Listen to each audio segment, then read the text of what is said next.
സംസ്ഥാനത്ത് സാമൂഹിക ക്ഷേമ പെൻഷനിൽ വൻ തട്ടിപ്പ്.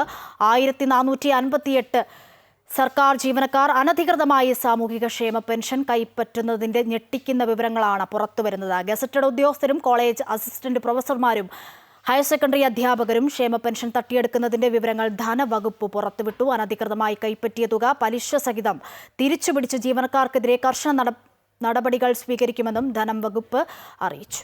ധനവകുപ്പിന്റെ നിർദ്ദേശപ്രകാരം ഇൻഫർമേഷൻ കേരള മിഷൻ നടത്തിയ പരിശോധനയിലാണ് ഞെട്ടിക്കുന്ന കണ്ടെത്തലുകൾ ഉണ്ടായിരിക്കുന്നത്. സാമ്പത്തികമായും സാമൂഹ്യപരമായും പിന്നാക്കം നിൽക്കുന്ന നിരാലംബരും നിർധനരുമായ 60 വയസ്സ് പിന്നിട്ടവർക്ക് വിവിധ ഇനങ്ങളിലൂടെ കിട്ടേണ്ട സാമൂഹ്യക്ഷേമ പെൻഷനാണ് ഗസറ്റഡ് ഉദ്യോഗസ്ഥർ ഉൾപ്പെടെയുള്ള സർക്കാർ ജീവനക്കാർ തട്ടിയെടുത്തത്. 2 കോളേജ് അസിസ്റ്റന്റ് പ്രൊഫസർമാരിൽ ഒരാൾ തിരുവനന്തപുരത്തും മറ്റൊരാൾ പാലക്കാടും സർക്കാർ കോളേജിൽ ജോലി ചെയ്യുന്നു. ഹയർ സെക്കൻഡറി അധ്യാപകരായ 3 പേർ പെൻഷൻ വാങ്ങുന്നു.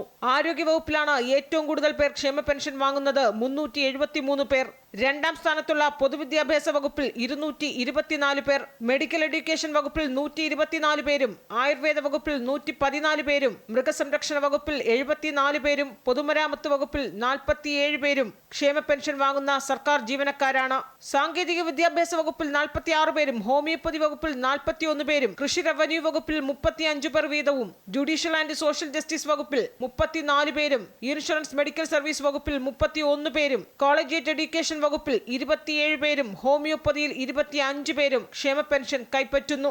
ഗ്രാമവികസനം, police, PSC, Ayurveda medical education, secretariat, തൊഴിൽ പരിശീലനം, പൊതുഭരണം ഉൾപ്പെടെ സർക്കാർ സർവീസിലെ ഒട്ടുമിക്ക വകുപ്പിലും തട്ടിപ്പുകാർ കടന്നുകൂടിയിട്ടുണ്ട് എന്നാണ് കണക്കുകൾ വ്യക്തമാക്കുന്നത്.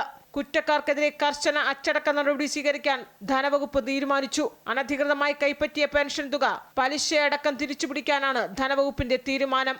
അമൃത ന്യൂസ്, തിരുവനന്തപുരം.